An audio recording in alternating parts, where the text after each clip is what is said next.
It was supposed to be a normal Friday night. The line outside Club Luxe stretched down the block, glitter and bass shaking the sidewalk. Derrick Avery had waited 30 minutes, suit crisp, breath fresh, wallet thick. But when he reached the velvet rope, the bouncer didn't even look him in the eye, just held up a hand. "Not tonight," Derrick blinked. "I'm on the list." He pulled out his phone, scrolled to the text. Reservation confirmed. VIP even. The bouncer scoffed. "I don't care what your phone says. You're not coming in."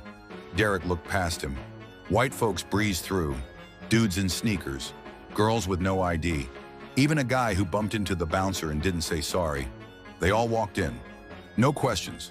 But Derrick in a tailored blazer and Ferragamos? Denied. "What's the reason?" he asked, trying to keep his voice even.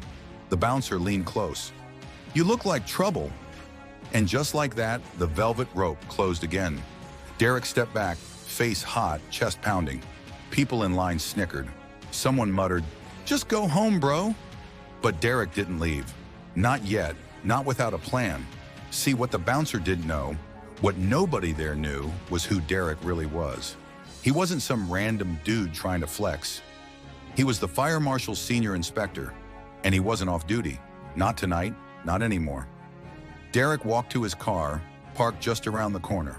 He pulled out his badge, flashlight, clipboard, called in a quiet tip, then circled back.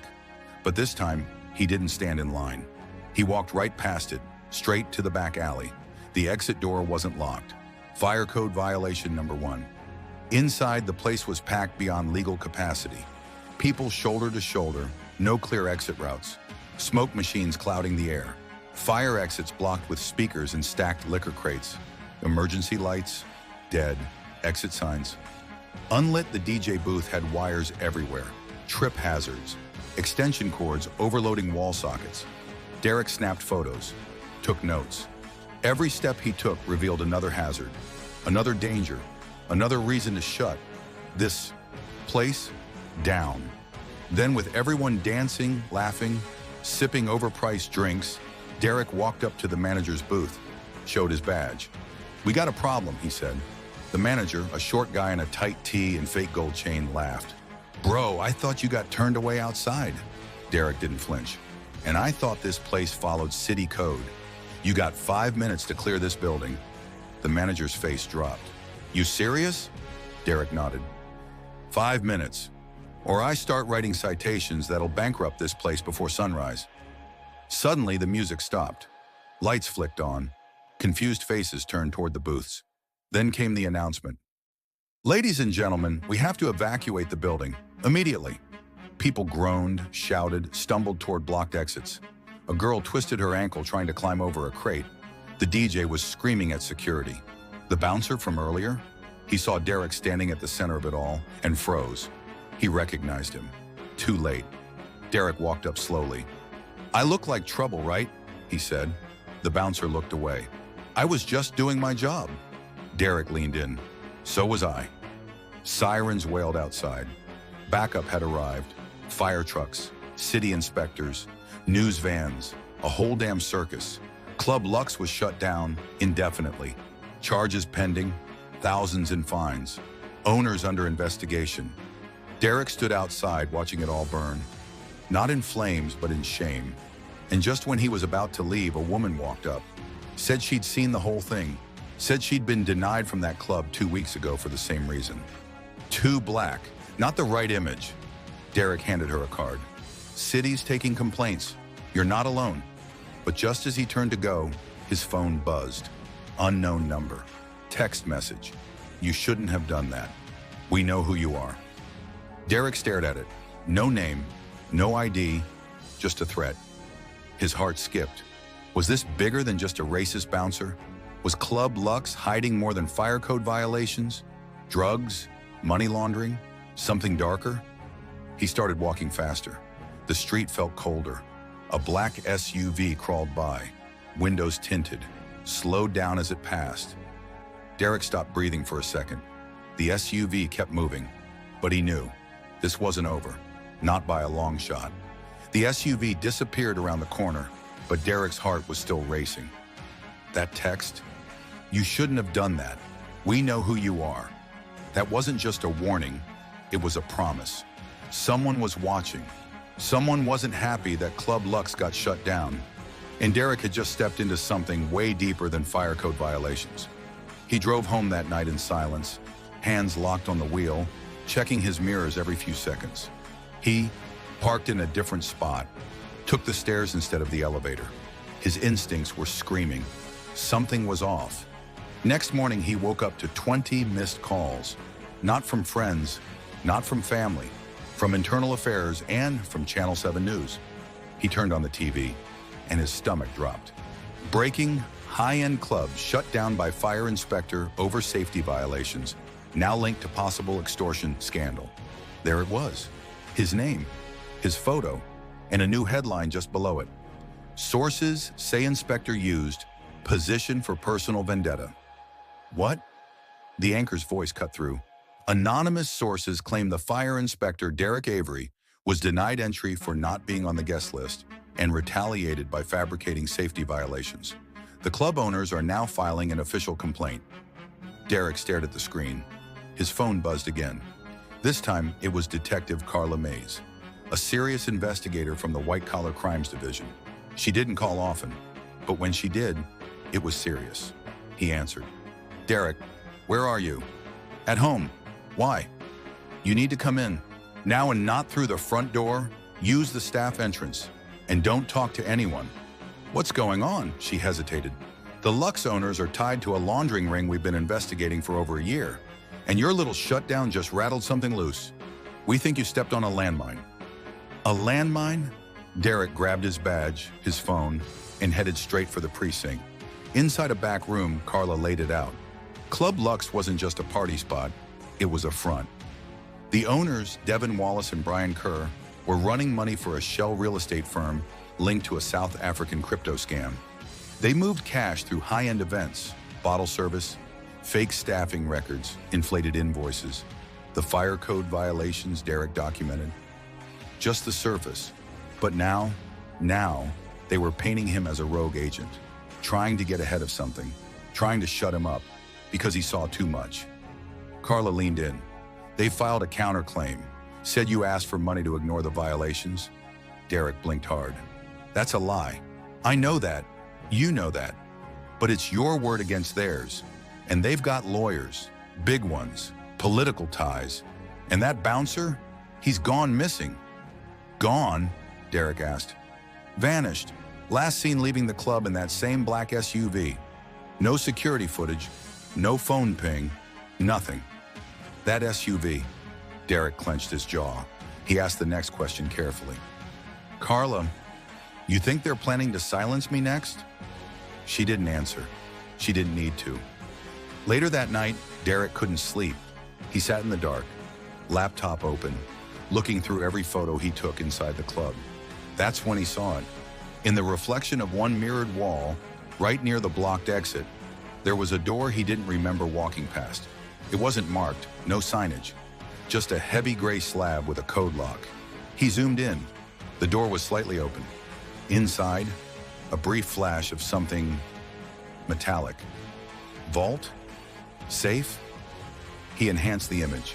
Next to the door, scribbled in Sharpie on the wall, was a number. K173A. It looked random, but Derrick knew patterns, and this wasn't random. He texted Carla the photo. 10 minutes later, her reply came back. "That's not a door we had on record. We need to find out what's behind it. Quietly." Derrick suited up. This wasn't protocol, but nothing about this case was. He called in a favor from Jerome, an old friend in building inspection who owed him a solid.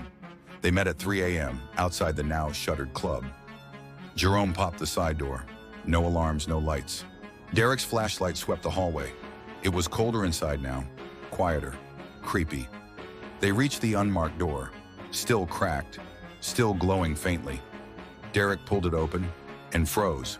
Inside a room, not big, just enough space for 2 desks, a few laptops, and stacks of boxes, unlabeled, wrapped in plastic.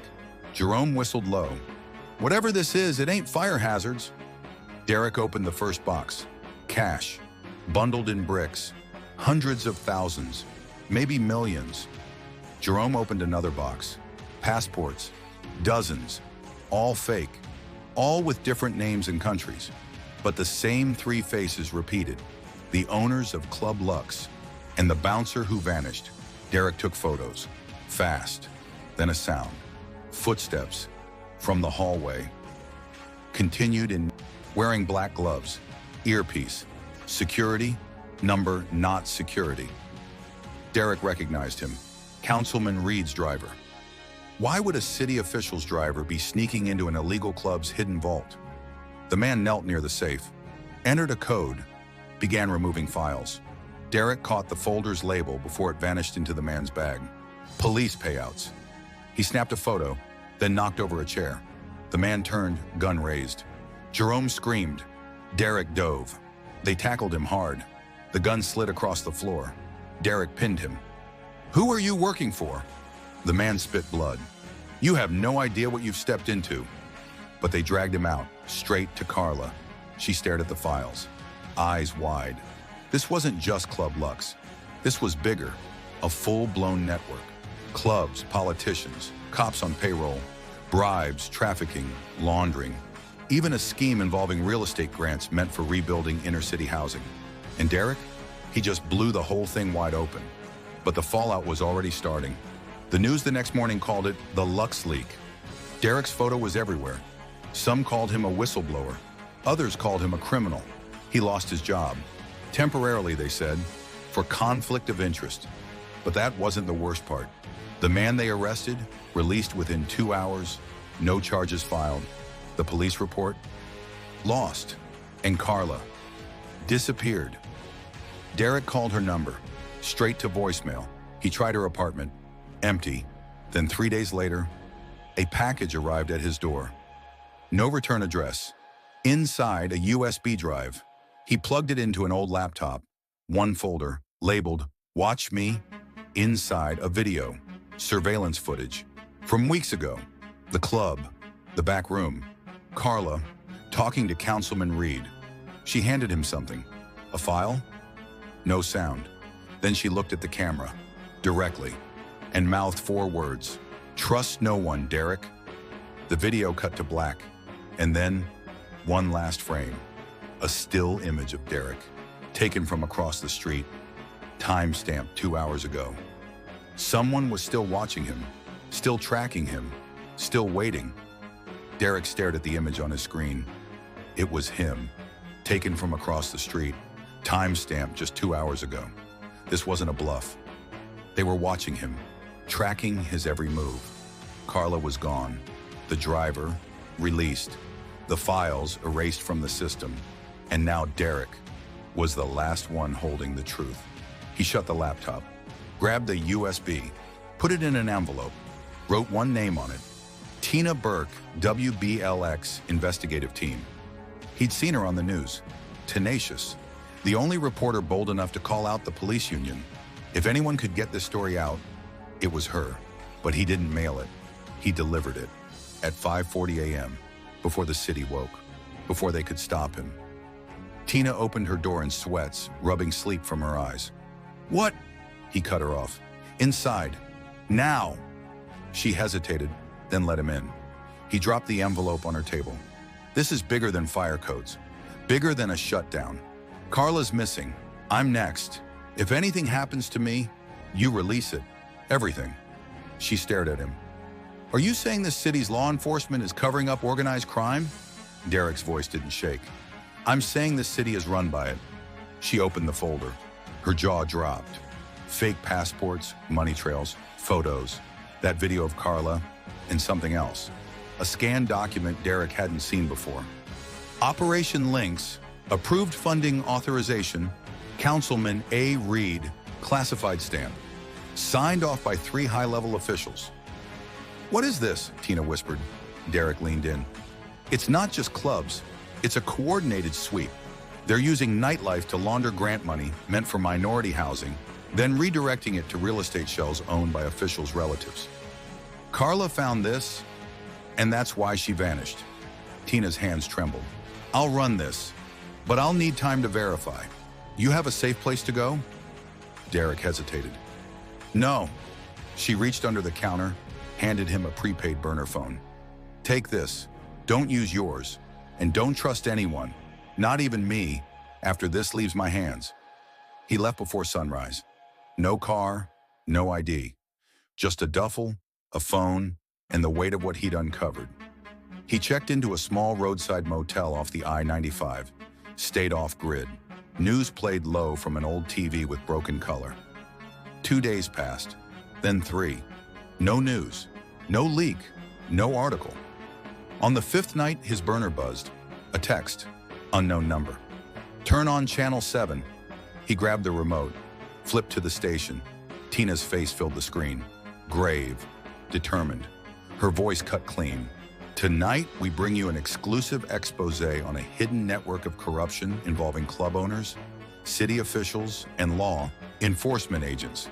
Based on evidence provided by a whistleblower, we have uncovered a years-long scheme to exploit safety code systems, launder public funds, and silence anyone who interferes. One of the key sources in this investigation has gone missing. Another is currently in hiding. This is their story. Footage played, clips of Club Luxe. Carla's mouth saying, "Trust no one, Derrick." Images of the safe room. Councilman Reed shaking hands with club owners. Derrick exhaled. The story was out. It couldn't be buried now. He stayed at that motel for 3 more days. Then came the arrest. Councilman Reed, booked for fraud and conspiracy. 2 club owners, detained in Miami trying to flee. Internal affairs, raided by the FBI. Tina's report went national. The Justice Department launched a formal probe. And then, the miracle. On the 10th day, his burner rang. Block number. He answered. "Derrick Avery." He froze. "Who's this?" A familiar voice whispered back. "You were right. I had to disappear. But I'm still alive. You bought us time." "Carla." He blinked hard. "Where are you?" "I can't say yet, but we're not done. This goes higher. Those names on the links document, one's in Congress, another's a federal judge. This isn't over. They're regrouping. They won't go quietly." Derrick's hands gripped the phone. "What do we do?" Carla's voice was calm. "You rest, you wait, and when I call again, we bring the whole damn thing down." Then, click, the line went dead. Derrick stared out the motel window. Dawn was breaking. The city that tried to silence him was shaking. The lies were unraveling. The shadows were afraid. And for the first time in weeks, Derrick smiled. But in the distance, a black SUV slowed as it passed the motel. Tinted windows, no plates. He watched it disappear into the sunrise. The truth is out, but the war has just begun. To be continued, someday, because corruption never sleeps, and neither does justice.